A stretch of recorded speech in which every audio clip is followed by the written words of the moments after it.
इस हदीस के अंदर इसको इमाम बुखारी रहमतुल्लाह 2 नंबर पर लेकर आए हैं। बाब के साथ मुताबिकत क्या है, बिल्कुल वाज़ेह है। पहली हदीस और इस हदीस को जिक्र करने का मकसद ये है कि पहली हदीस, एक तो इमाम बुखारी खुद अपने नियत की तरफ इशारा कर रहे हैं, दूसरा रसूलुल्लाह सल्लल्लाहु अलैहि वसल्लम के ऊपर जो इतराज़ है कि आप क्या थे, झूठा नबूवत का दावा करने वाले थे, वो रसूलुल्लाह की नियत पर क्या है, दलील है कि आप बिल्कुल सही थे और आपने इफ्तरा नहीं किया, बल्कि रसूलुल्लाह सल्लल्लाहु अलैहि वसल्लम ने जो कहा है वो क्या किया है, करके दिखाया है। और ऐसा ऐसा दीन का क्या है गलबा, ये बहुत बड़ी दलील थी कि रसूलुल्लाह सल्लल्लाहु अलैहि वसल्लम मुफ्तरी नहीं हैं। दूसरी बात ये है कि रसूलुल्लाह सल्लल्लाहु अलैहि वसल्लम कलाम नफ्सी नहीं किया करते थे, मतलब अपने पास से बनाकर बातें लोगों को पेश नहीं करते थे, बल्कि खुद जो आप पर वही आती थी वही सहाबा किराम को सुनाया करते थे। वो वही कुरान की शक्ल में भी थी और क्या थी, हदीस की शक्ल में भी थी।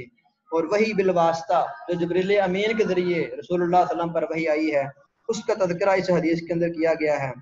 वो क्या है कि रसूलुल्लाह सल्लल्लाहु अलैहि वसल्लम से जब कैफियत वही के बारे में पूछा गया, जो इहतिमालात बयान किए गए हैं कि वही ज़ात खुद कलाम की मुराद हो सकती है, और जिस वक्त जो फरिश्ता लेकर आ रहा है उसकी कैफियत फरिश्ते के आने की वो भी मुराद हो सकती है। और तीसरा है कि जब आप पर वही उतर रही होती है वो आपकी हालत कैसी होती है। खुद रसूलुल्लाह सल्लल्लाहु अलैहि वसल्लम ने फरमाया, अहयानन यातीनी मिसला सलसलतिल जरासी। तो अहयान यहाँ वक़्त के माना में है, हीन की जमा, यानी औकातन यातीनी मिसला सलसलतिल जरस, कभी कभार वक्तन फवक्तन घंटी की आवाज़ की मानद आती है मेरे पास वही, वह अशद्दु अलैया, इस हाल में कि वो मुझ पर सबसे ज़्यादा सख्त हालत होती है। तो घंटी की आवाज़ के आने के अंदर जो एहतमाल हैं वो हैं, एक तो ये बताते खुद जब वही आती है तो लोड रसूलुल्लाह सल्लल्लाहु अलैहि वसल्लम पर डाल जाता है। दूसरा क्या है, जिब्रील अमीन का आना यहाँ से मुराद हो। फयुफ्समु अन्नी, तो जब वही मुकम्मल हो चुकी होती है, जब ये हालत मुझसे दूर कर दी जाती है, वही का सिलसिला मुकम्मल हो जाता है, वक़द वईतु अन्हु मा काला, तो मैं याद कर चुका होता हूँ उससे जो जिब्रील अमीन ने कहा है, जो उसने कहा है। यहाँ वईतु माजी का सीगा है, मतलब कि आप सल्लल्लाहु अलैहि वसल्लम जब सुनते थे वही तो क्या करते थे, फौरन अल्लाह ताला की तरफ से आपके दिल में उन चीज़ों को महफूज कर ले जाता था। वह अहयानन यतमस्सलु लियल मलकु रजुलन, और कभी कभार क्या करता था, फरिश्ता मेरे लिए आदमी की शक्ल इख्तियार करता था। तो ये अहयानन बोलकर मतलब है जो शादो नादर हालतें पेश आती थी वही बयान की गई हैं। इस तरह पहले जो हालत है घंटी के तरह वही का आना, ये भी काम था। फरिश्ते का इंसानी शक्ल में आना ये भी क्या था, 2 दफा था सिर्फ। इन चीज़ों को क्यों बयान किया, ताकि वही की जो उतरने पर दलील है, फरिश्ते का आना है, वो वाज़ेह किया जाए। वो मेरे लिए आदमी की शक्ल इख्तियार करता, फ़युकल्लिमुनी, फिर वो फरिश्ता मुझसे कलाम करता था। क्या करता था, कलाम करता था।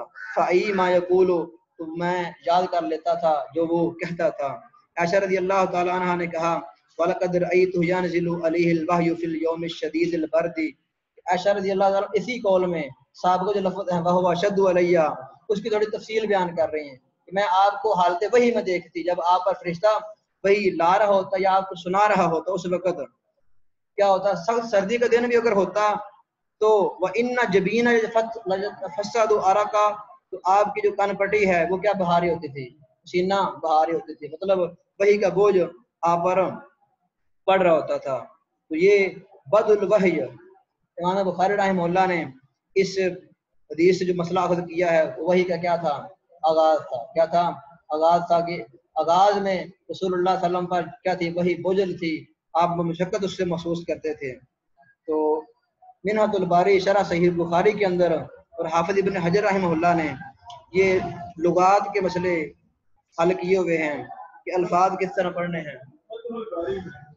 हाँ जी, फतहुल बारी के अंदर कैफ यातीकल वहय, इब्न हजर रहमतुल्लाह ने कौलुहु लफ्ज़ लिखकर कौलुहु का हदीस में जो टुकड़े बयान किए गए हैं, कैफ यातीकल वहय, इस पर इस्तेमाल जिक्र किए हुए हैं कि इस्तेमाल कौन कौन से हैं।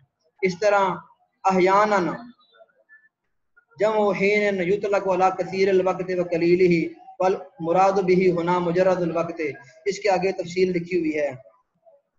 इस तरह मिसलु सलसलतिल जरस के अंदर مسلم کی روایت بھی امام ابن حجر رحمہ اللہ نے کوڈ کی ہوئی ہے، اور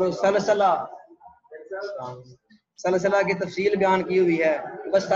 وسلسلہ تو بمہملتین مفتوحتین بینہما لام ساکنۃ. سلسلہ سے مراد کیا ہے؟ صوت وقوع الحدید بعضہ علی بعض، لوہے کا بعض پر بعض اگر مارا جائے تو کیا آواز پیدا ہوتی ہے، سلسلہ اسے کہتے ہیں. ثم اطلق علی کل صوت له تنین، پھر ہر اس آواز کو کہا جانے لگا جو آواز اس کے لیے گنگناہٹ ہوتی ہے.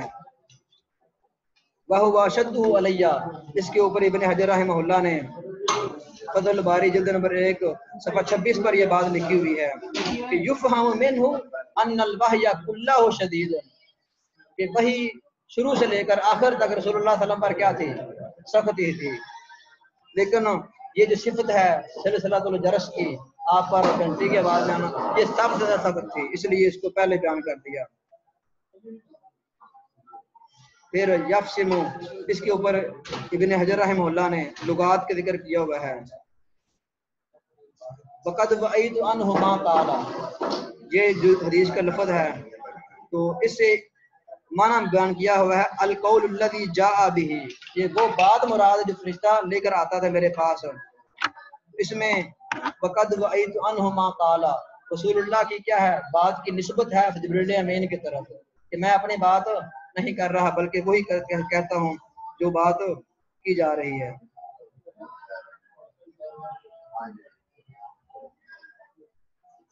یتمثل لی الملک رجلا، یہاں یتصور لی الملک رجلا، یہ بات ہے.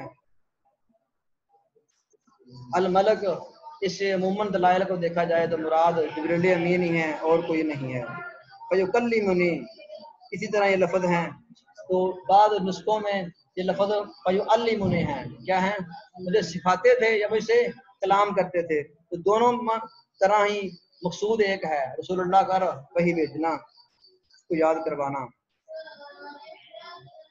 فائی ما یقول، یہاں یہ بڑا پیارا نقطہ ہے، میں یاد کر لیتا تھا جو وہ کہتے تھے. کب؟ جب وہ کلام کرتے تھے. یہاں پر ابو عوانہ کے اندر ابن حجر رحمہ اللہ نے صفحہ 28 پہ نقطہ لکھا ہوا، یہ لفظ ہیں وَهُوَ أَهْمَنُهُ عَلَيَّ، وَهُوَ مطلب جب جبریل امین مجھ سے کلام کرتے آگے آدمی کی شکل میں تو یہ سب سے آسان ترین حالت ہوتی تھی مجھ پر.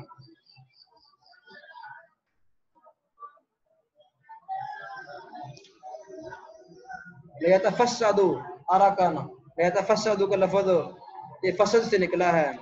وہ قطع العرق لإثارة الدم، خون کے تیز بہاؤ کی وجہ سے جو انسان کا پسینہ بہتا ہے.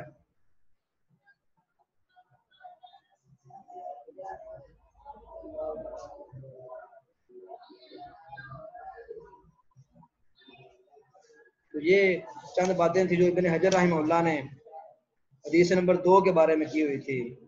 تو اس حدیث کی باب سے مطابقت بالکل واضح ہے، اور رسول اللہ صلی اللہ علیہ وسلم نے خلاصتاً وحی کی کیفیت کا اظہار کیا ہے.